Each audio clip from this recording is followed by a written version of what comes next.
Style for Life. I'm Stephanie Rumble, fashion stylist, accountability coach, and your guide to feeling good in your body and your clothes. Based in Christchurch, New Zealand, I bring over 3 decades of experience in fashion, fitness, and wellness to help you feel strong, stylish, and self-assured. Together we'll explore the emotional, physical, and practical sides of style, because true confidence starts from within. No matter your age or size, you deserve to feel confident and show up as the best version of you. I truly believe this. This is Style for Life.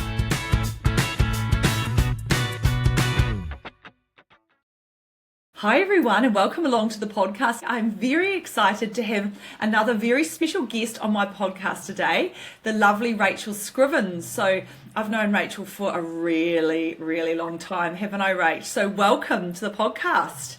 How long do you think we've known each other? 30 years, something like that. 30 years. Oh, actually, maybe longer. 35,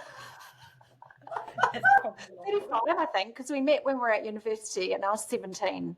Yeah, So, 18.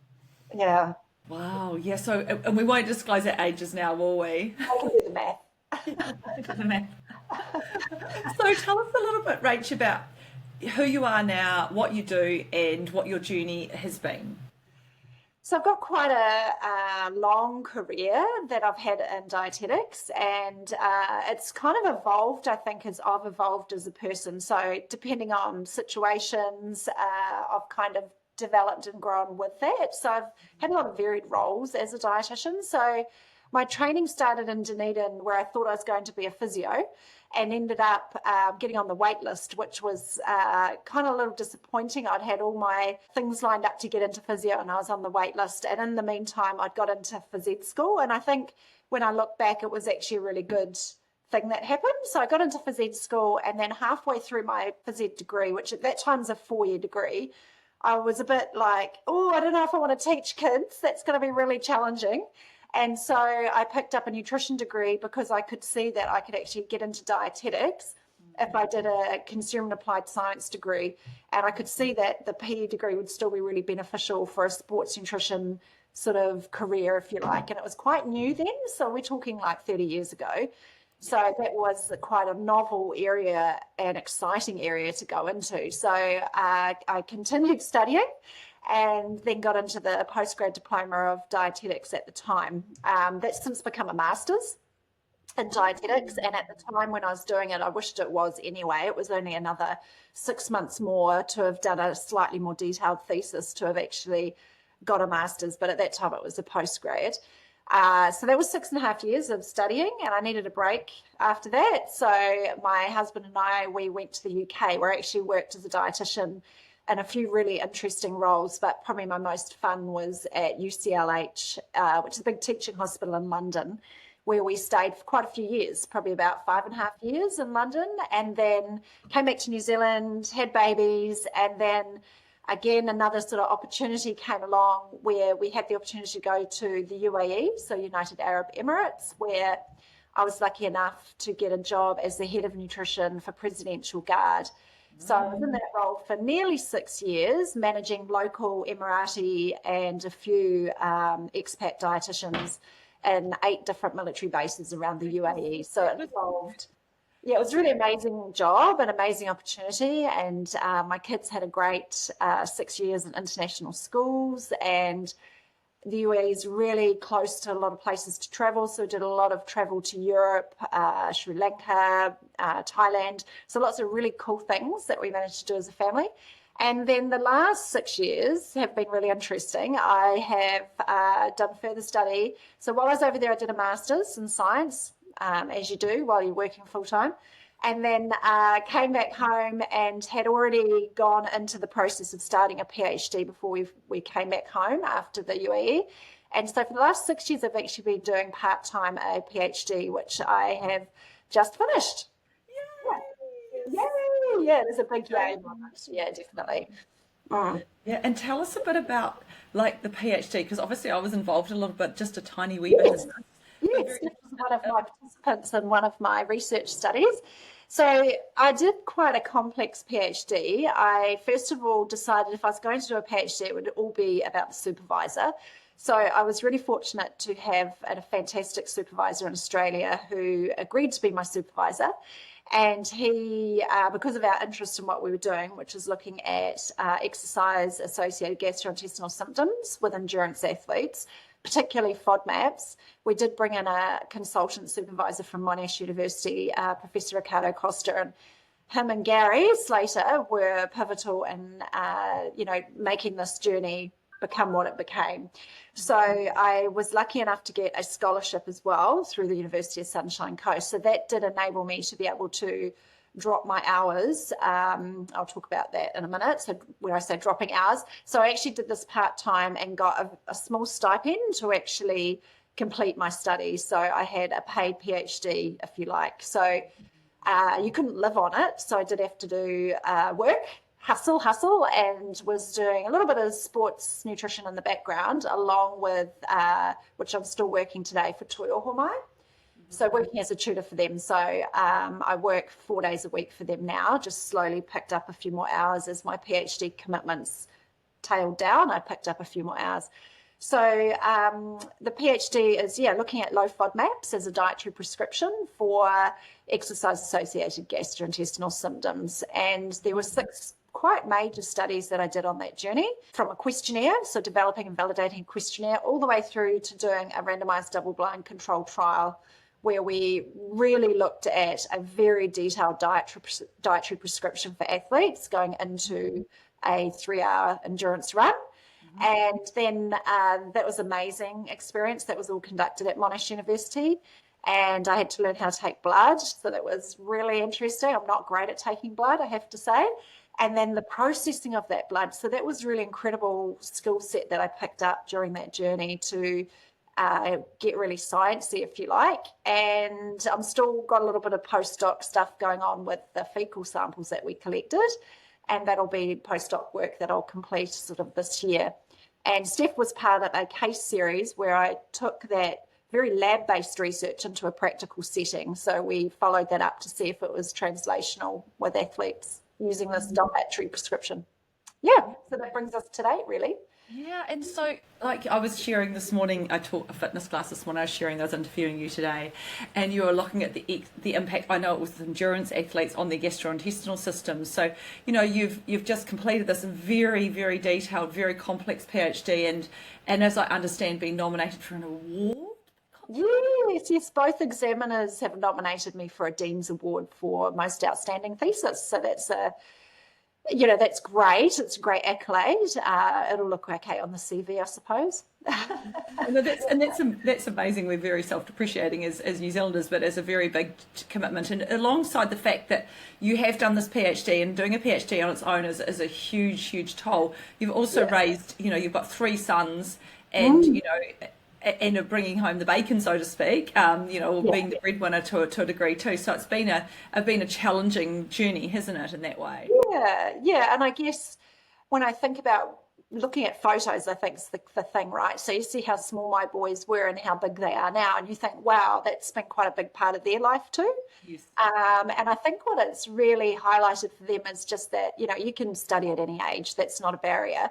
It's all about your work ethic. And I think anyone can do a PhD, seriously. But if you are not prepared to work at it, I just don't think you'd ever get it done.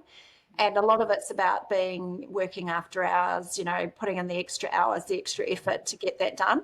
And some people just don't want to do that. And I totally get that. But I've been probably in part of my whole life, I've been quite self-motivated. So that intrinsic motivation is very high for me. And it's never about anybody else. It's just about being the best version I can be of myself, whether that's academically or sporting or whatever. And so I really hope that that's translated a little bit to my boys. I can see that with my eldest. He's really academically minded. And then my younger 2, very bright too, but they're also very good at sport. And I see that grit. And I think that's probably something that they've seen me have to have the last 6 years. Yeah, definitely. Totally agree with you. And so you've done this research, and tell us a little bit about what have you actually discovered? Are you allowed to tell us at this point? Or? Oh, yeah, of course. Yeah. So low FODMAPs, if you're not familiar with the term, stands for fermentable oligodimonosaccharides and polyols. So these are fermentable carbohydrates for those of you that know a little bit about, say, IBS, irritable bowel syndrome.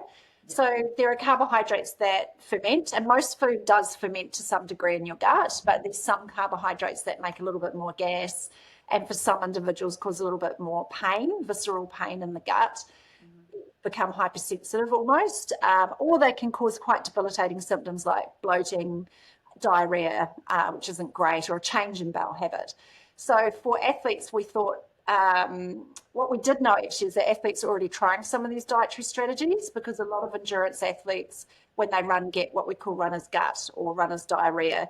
And it's quite debilitating. It can stop your exercise, or it can lead to pulling out of events even if it's that bad. So we thought, if they're already trying it, let's actually test whether it is what we call, got efficacy. So we wanted to determine that through very strict clinical trials, and that's what we found, that it doesn't affect the integrity of the gut. So the integrity of the gut's all to do with the blood flow to the gut when you're exercising. So it doesn't really change that. But what it does is the less gas that's obviously been produced did reduce symptoms, and symptoms is what we feel. So we don't feel that our gut's getting damaged from the lack of blood flow, because that's right down in the intestine where you're not feeling that, but you do feel those symptoms. So yes, it did have efficacy. So it did show that people had less severe symptoms. So that means that potentially it's a really good dietary strategy to implement if you get those symptoms. There's plenty of athletes that don't, but there's a lot that do, and they suffer quite badly. So implementing 48 hours before this low FODMAP diet has been shown to reduce those symptoms. So why not try it? Yeah. Give us some examples, Rach, of what the kind of thing we could be eating that would be low FODMAP that actually, so, obviously I did this as well, and it was really interesting. I was making soup and doing all these interesting things that you were So tell us what we could eat prior to a race. Say, for example, if we're doing a marathon or something like that, what will we eat in the 24 hours leading up? So what we do know is that as athletes, one of the biggest food groups that's a contributor to FODMAPs is disaccharides, and that's normally through dairy products, so your lactose. So that tends to be one of the biggest food groups that cause problems, and we eat quite a lot of it. You think of cheese, you think of butter, all the spreads that you might have that have lactose in them, and obviously milk and yogurt. So that's one of the first ones that you need to remove for the 48 hours. So going to a either low lactose or lactose-free product or alternative. And it's only for 2 days. So, we're not too worried that, you're not getting your calcium requirements, because we know it's only short term. So we don't need to be following a low FODMAP diet all the time, perhaps just leading into events. So dairy would be one of them. So replacing all the dairy products. And then the other one that tends to cause problems is the fructans or the galactans. And they tend to be in bread. It's not from the gluten. That's totally different. But there's products in there that might be causing problems and fermenting a little bit. So maybe changing to like a sourdough. So that's not a hard swap. And it can be some of the vegetables that you're eating, or if you're eating beans. So there's a little bit to it. So without sort of saying just do one thing, I think you need to be mindful. You'd probably need to go through your diet to see what is the issue, and then just follow it for 48 hours, a low FODMAP diet. So the one that you followed, Steph, was obviously a replica of what we used in the lab, and the foods and the recipes we designed were, controlled for FODMAP load. So we knew exactly what we were giving you. And that's why it was, maybe soup, which is a little unusual, but that's because we wanted to make it the same as the lab trial. Yeah. So just as a summary, just for the person who's listening, if you're going into a big event and you want to keep your gut nice and stable, go light on the dairy products, take a lactose-free option, and then think about, perhaps if you're going to have bread, have a sourdough, because it's got things in it that aren't going to be as inflammatory or as reactive. And then if you're looking at vegetables, stay away from beans and things like that could... Yeah, your gassier stuff, Yes, but then I just have to sort of plug the dietitian piece here, because I think a lot of people don't really know what they're doing. So, seeing someone that does know what they're doing, so see an expert such as a dietitian that might be able to sit down and go, right, this is actually how you do it. so that you get it right. Because if you're going to go low FODMAP, you do need to make sure you really are aware of where FODMAPs are in all your foods. So that's probably the first piece of advice. But also, there's other factors that contribute to gut problems during exercise, and that's just one of them. So again, if you see someone that's researched and looked into this area, you know all the other things that can contribute. So there could be other things that you're doing, not dietary related, that are contributing to your gut problems. So I think that's the other issue to sort of highlight, is that it's multifactorial. It's quite complex, and just trying to take one thing out might not necessarily solve that issue. So yeah, sit down with someone that knows what they're doing to sort of go through all the different factors. Could just be the exercise stress itself. So just putting yourself under that exertional stress. And when we go into competitions, we do push ourselves harder. And that may be one of the reasons, you're not pacing yourself like you would in training. So hence the issue of reduced blood flow to the gut, and that could be your main issue that you need to work on, is get your pacing right.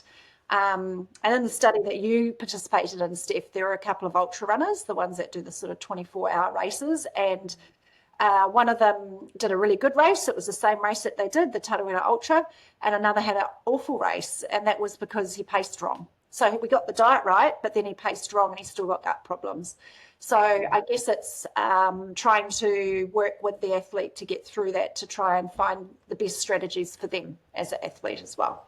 And I can really hear that, and it's like that in so many areas of life, isn't it? If you're trying to achieve a goal, it's not just focusing on one, it's looking at the holistic picture and then going, okay, we've got to line all of these things up for the result to be as we want it to be.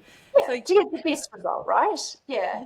Absolutely. Yeah. So what would you say is the best nutritional advice for women, peri and postmenopausal women particularly? Obviously that's the stage that we're both in, and I hear a lot of women come to me and experience this in my accountability coaching, that women in this stage of their life are struggling more with their weight than potentially people at other stages of life, in general. So what nutritional advice would you give for women at this stage of life? This is another one that I'd say is multifaceted, right? So you've got so many issues that can contribute to just weight gain, right? And I guess for peri and postmenopausal, it's going to be a hormonal issue. And that can lead to other things like affect your mood, so that affects your motivation. So I guess motivation linked to eating as well as exercise. And I think the key for most women is to be really consistent. So it's like life, right? You have to be really consistent to get results. And I think, there's a reason that you gain weight. So it's trying to factor in what are those reasons that I've gained weight. And it's probably not one thing. It's probably not just that you're going through perimenopause. It's probably that you're not exercising as much, or you're not exercising at the same intensity. So then looking at all of those things to try and maximize your results, to try and maintain your weight or prevent weight gain, I think that would be the key thing. Nutritionally, I think it's really difficult, because I'd be wanting to look at someone's whole diet and then look at their week and what other factors are going in there. So there could be some little habits that have snuck in and they weren't aware of it. Eating after dinner, or having a bedtime snack, or mindless eating, going into the cupboard, forgetting what you're there for, but while you're there, you'll grab something. So there's lots of reasons for weight gain. And I think I'd be looking again, but that holistically. So I think you need to practice what you preach, and we're both in that sort of health and fitness industry as well. And one of the things that I've been throughout my life is really super consistent with exercise. What I have done is change my exercise a little bit. So with that, it's been a bit of a dietary shift too. So definitely up the weight. So lifting what we call heavy shit, excuse the language, but that's what they refer to it. So start lifting, doing a bit of weight training. For me, I've shied away from weight, so I haven't really enjoyed weight training. I see it as incredibly boring. However, I've found something that works for me, which is group fitness weight training. So I really like that. I love music. So I love the chit chat that you have between sets. And so I found a gym where we do weight training twice a week. And that for me is adequate, along with my other training. So I do on those days focus on protein. So I'm really mindful of not going into any activity hungry, because I won't have a great session. So make sure you eat before you go into your session, so that you're feeling energized and feel like you can actually do a good, push your body, push yourself. And then after that, definitely prioritize protein. So one of the novel things I'm trying for myself is a little bit of creatine. So I've been recently taking creatine just for the last month, and I've loaded with creatine, and now I'm just on a maintenance dose. just because I want to try and get a bit stronger. So I wouldn't recommend that if you weren't doing weights, and I wouldn't recommend that. Maybe if you're having brain fog, it might help with that for perimenopause. But I think the main reason for me taking creatine is I want to get stronger. I want to see what I can sort of lift. And I have upped my weights, which is actually really good. So Steph knows my frame. I'm quite lean, and so I've been squatting 65 kilos, which is my body weight just about. So that's really good, and that's been an increase. And when I say to people I used to only lift 8 kilos in each hand and do a bench press, and now I can do 18, that shows you that you can get stronger as you get older. You don't have to actually get weaker. So a lot of our parents, perhaps, you know, if you're in perimenopause now, your parents, you see them getting weaker, and I don't want to be like that. So yeah, I think we want to maintain our health and well-being for as long as we can. Yeah, I'm in agreement with that, and very much agree with everything you've said too. I think the other piece here, and I agree with you totally on making sure that we are moving and lifting, is the thing that I've noticed too in my practice with accountability, is that people come to me and they've only been lifting. They've only been lifting and doing nothing else, because there's been a big focus for women in peri and menopause around lifting. And then they come to me and they're like, I don't understand. Why can't I lose any of this weight? And I'm like, well, actually the lifting's good because it helps increase your metabolism, it helps build muscle density, and it helps make you stronger and supports your bones, joints, ligaments, etc., which we both know, and I fully agree with you. But you just said, and I picked it up when you spoke, you said you do 2 days of lifting, which is great, but you around your other training. So, again, your other training is you do yoga and you do cardiovascular training, don't you? So I train probably, and when I say it out loud, it sounds like a lot, but I do sessions where I do double sessions. I know Steph does this too. So, for example, on a Monday, I teach yoga back to back. So I have 2 yoga classes, and I do teach not a sweaty yoga, it's just a hard yoga, it's body weight training, and that's vinyasa. So I teach 2 of those on a Monday, and also teach that on a Thursday. Also my 2 strength training days, and I probably have 3, if not 4 days where I play squash. So it's either a competition in the weekend, or there's some sort of maybe coaching session for me, so someone will coach me, and then I'll do a couple of sessions as well. So yes, definitely got to have that cardio element, and you've got to look after your heart. And if you're only lifting weights, you're not working your heart, and your heart's you can't do anything without your heart. So I just want to be fit as well. I don't want to be able to not walk up the mount, or, not be able to go for a little run if I want to just do a little run, And I think as long as I'm able, I want to be able to do cardio. It makes me feel better too. Like I feel when I do cardio afterwards, I really do feel good about myself, and I like pushing my body. And I think that's something, and I think we've talked about this, Steph, is you have to get a little uncomfortable. And I talk about this in yoga a lot. You cannot get results if you're not uncomfortable. Exactly. So you need to get comfortable with your uncomfortable. So that means whether that's a stretch that you don't like, you've got to do it. And same with exercise. You've got to get over that mindset that this is hard. Of course it's hard, but you won't get those results otherwise. So I think some people don't have that grit, and once you get that grit, you know what I'm talking about. You're so right. It's my perpetual conversation with my people all the time. And anyone who's listening knows this. If you hear me in my classes, we sing from the same song sheet, Rach. Tell me about your views on women and protein, because we've had a lot of talk about protein and how much do we need and when should we eat it and all of that. Yeah, so look, I think the probably key thing here is to regulate your protein over the day. So a lot of people quite traditionally would have a larger protein meal at dinner.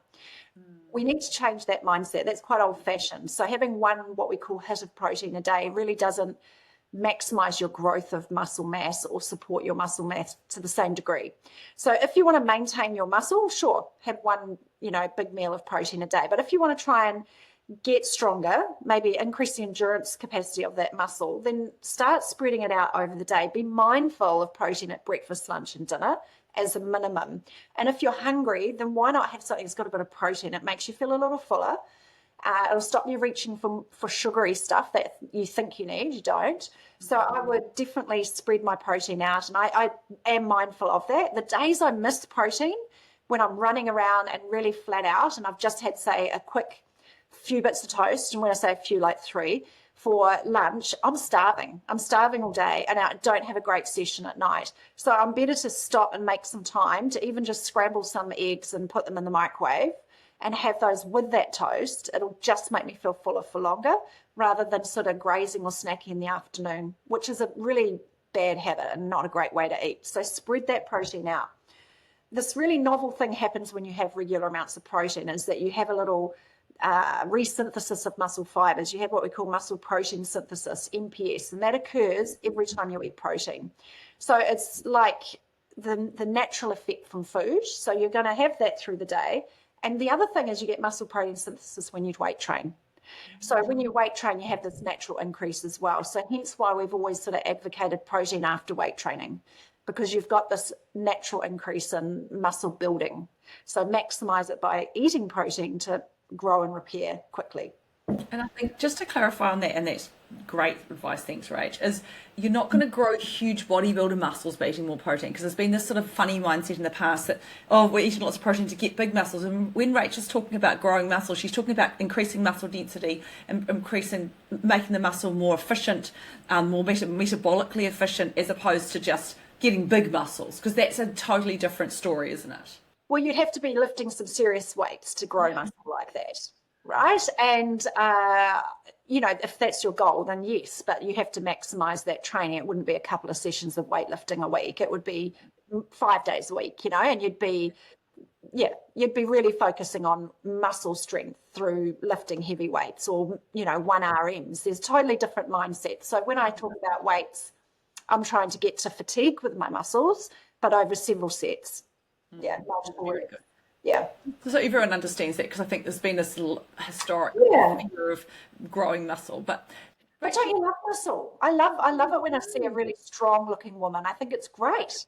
100%. And all my life that's been my story. But I think just some women are a little scared of that, particularly when it comes to their thighs. Like I just have this conversation with women, they've got larger muscles in some parts of their body. But I just want you to understand that what we're talking about here is healthy muscle growth that's going to be metabolically efficient for you for your life, and it's going to see you into your middle if you're younger, middle age or older age in a much more efficient way. That's where we're talking about. Yeah.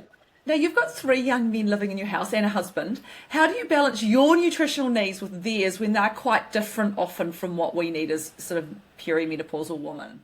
Yeah, so Steph's very organised and she sent these questions to me. I had to have a little laugh at this one, Steph, because I don't actually eat differently to my boys. So all they do is eat more. So they eat a lot more. Perhaps they eat a little bit more carbohydrate as well because they're still growing. So one of them's left home, so he's nearly 20, he's studying at university, but the other 2, they eat more, much more, because they're actually very active. So when I talk quantity, calorie-wise, it's probably double what I eat, because they're young adolescent males who are going through massive growth spurts at the moment. So, and a lot of people don't appreciate that. Like I saw a few clients the other week, and I said to them, look, the average is that while boys are at high school, they grow 5 kilos over 4 years, 5 kilos every year. So that's 20 kilos in 4 years.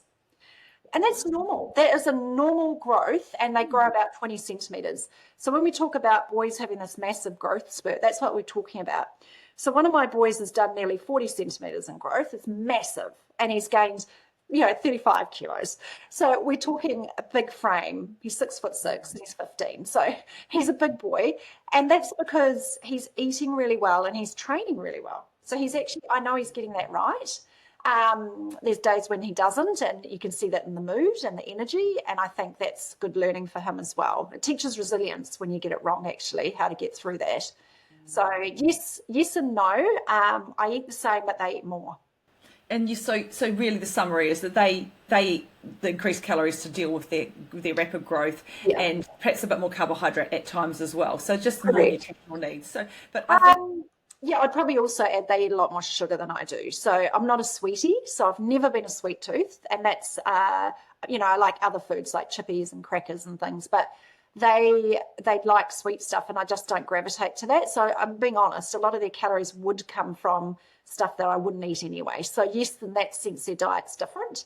I don't naturally gravitate to an energy drink. It's just not my thing. I would have a sports drink during a squash competition, And everyone laughs at me because I actually make one drink last for 3 games because I don't need the whole drink. I'm not working up that hard. I'm not sweating that much, but I need a little bit to keep my energy going.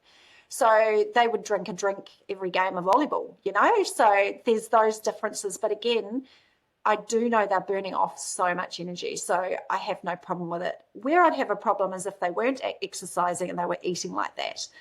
That's when there's an imbalance and you'd need to address that. And you could see that probably in, how they're growing. So are they growing muscle versus fat? I think the thing is with you though, Rach, which may be different for some of our other listeners, and I've observed you because we've known each other for so long and we're such good friends, is, you cook beautiful, well-balanced, healthy meals. So, you might cook a whole load of potatoes, like a whole lot of vegetables, and you'll have a protein, right?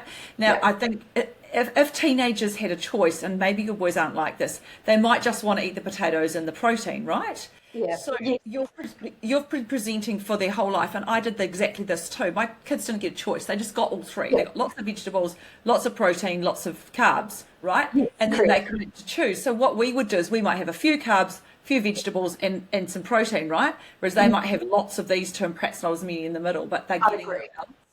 Yeah, I totally agree with that, and I think that's not unusual for teenagers to not gravitate to vegetables naturally. Or fruit, I find that they're not great with fruit. So one of my, which was one of your questions about what's your go-to kind of thing, smoothies. So I'm a big smoothie lover, not for myself. Again, it's not my thing. It is Steph's, I know. But for them, I do. I make smoothies, and I've done that for a long time. Like they'll come home a bit flat, a bit grumpy, and I know they've got training. So rather than run back out the door to go to training, I'll just whip them up a smoothie. And I don't make it a big deal. It's just like, I'll just make a smoothie and it's fine. And then I know actually they're going to have a better training session rather than going away empty. And, after school, they sometimes come back hungry if they haven't eaten lunch. And, there's lots of other issues. But yeah, that's a great way for me to throw in those fruits. So I've always got frozen fruit in the freezer. Bananas, always got frozen bananas in the freezer because you can never eat them quick enough. So that goes in there. And I've just started recently because they have done a lot of growth. I'm quite comfortable with giving them a bit of protein in there too now. So a little bit of protein powder. We're talking, he's just turned 16 and nearly 18. So, research is not around that younger age group with the use of protein. However, situational, it's fine. This is a difference. They're very active too. So for you personally, if you had to have a go-to throw together meal for you to go to, say you're like really busy woman, you're running from, working in the morning, you've got a couple of clients in the afternoon, you've got an evening, what would be a go-to meal for you that you could just pop together that's got all the right things in it? So for me, something that I love, and Steph knows this, I love nachos. So it's probably my favorite meal apart from my breakfast, which is porridge. Yeah. and it's all about consistency, right? So I think there's probably only, I don't know, maybe 3 days a year that I don't have porridge for breakfast. And it sounds very boring, but I just don't get sick of it. I love it. I wake up hungry and look forward to that. But my dinner, probably the nachos, and it's not what I'd say is traditional nachos. So we've always got probably 3 or 4 vegetables in there. And the other thing that I use a lot, and I don't know if this is just something I've got used to too with cooking and bulking up the protein part of it, is beans. So there's always 1 or 2 types of beans. So with mince, whether that's pork mince or beef mince, I think the little brown lentils, boys don't even know they're in there, I think. So, they're very easy to disguise, if you like, and put them in there and boost the protein up. So without spending too much on my meat part, I'll actually use a lot of beans. So maybe about half and half there. And then the vegetables, I have a very good chopper that chops things quite fine. So I like the texture to be quite small, like mince for a nacho mixture. So things like carrots, capsicum, onions, celery, they all go in there. And again, yum. So, and then frozen corn, that's a bit of a staple too, because that goes in anything as well. So the vegetables are in there, even though it's not what you'd call a traditional meat, potato and, veg dish, they're in there. And, a little bit of the chips is absolutely fine, and a bit of sour cream, make it tasty. So yeah, I think you got to keep it interesting and you got to keep it tasty.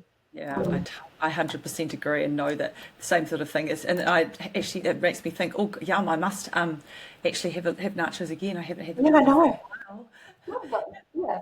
Now tell us, Rachel, you're thinking about putting together a podcast as well and moving into a different phase of your life, having post PhD.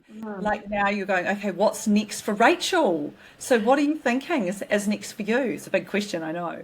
Oh, look, I think, who knows? Like, it's quite funny you say this because I think my career and my different jobs and all that, they sort of go 5 to 6 years quite weirdly. And so, yeah, and so my PhD's been 6 years, strangely, and I feel, who knows? I really feel like I'm one of those people that I'm quite happy with change and quite comfortable with change, quite happy to take, not risks, but just I'm not afraid to take my whole family over to the UAE, for example, and hope that that works, and it does. So I think if you've got an opportunity, take it. So I don't know, Steph. I think the answer to that is I don't know. I'm quite open to whatever comes, and it could be in the research field. I think I've really found an area I'm really good at, and I think being quite a fussy person that works well with research. So you don't want to leave anything open to chance. You want to make sure that you've covered all your bases so your research has got credibility. So I think that's a details thing that I'm quite good at. So I really do enjoy research. Where I live is quite challenging. So there's not sort of a big university right here. So where I'm working at the moment is great, and it's a really good place to work. But I don't know, Steph. Who knows? Maybe some person will, want me to work with them on a project or something like that. So there's a bit of postdoc stuff to tidy up. So I'll be working with my supervisors still for probably the next year to get those things tidied and squared away. And then, I don't know. If someone wants to come and see you and talk to you and get some nutritional advice, you do actually offer yes, I do, yeah. advice now. So tell us a little bit about what you actually offer, and somebody wanted to find you and seek your advice, how they do that. Yeah, so one of the things is I've always worked in private practice. So Megabyte Nutrition is my business, and I'm happy to see mostly athletes. That's kind of my genre, and that's my speciality, and I've been doing that exclusively probably for 25 years. However, I'm happy to see people with gut problems too, because obviously I've done a PhD in this area. So moving into sort of that space as well. So mainly athletes, I would say, and that's sort of because I can, like I said, I practice what I preach. So as a fellow active sportswoman, I'm passionate about it, right? So that comes across when you see people in your practice. And the other thing, obviously, is I'll just be building that up slowly with other avenues, like potentially a podcast. I'll be starting that as well, looking at different nutritional challenges that maybe athletes have, maybe get some experts on there as well in the field of sports nutrition. So, we'll see. I've got my boys still at home, so priority is family first, and then we'll see. Yeah. And is there anything else just from this conversation and just before we wrap up, Rach, that you'd like to add to the conversation, or would like to leave as a wee message for our listeners? I think if you're wanting to get the most out of yourself as a person, I think you do need to be considerate of what you're putting into your body, and also be considerate about the output that you've got as well. So getting that nice balance between being an active person and also being a well person. And I think, as I've got into my 50s, I'm thinking I really want to maintain my physical body as well as I can. And so I do believe that what I'm putting into my body is going to have an impact, and a positive impact. So, things like in the past, maybe drinking alcohol, don't really do that anymore.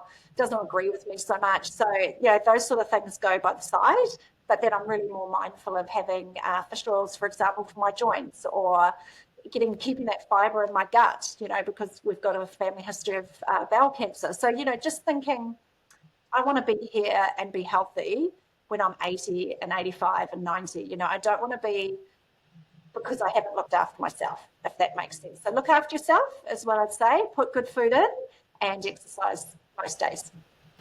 Oh, Rachel, thank you so much, my friend. It's been such a pleasure talking to you. We could probably talk all day, but we've had talked for 38 minutes, which is a little longer than usual.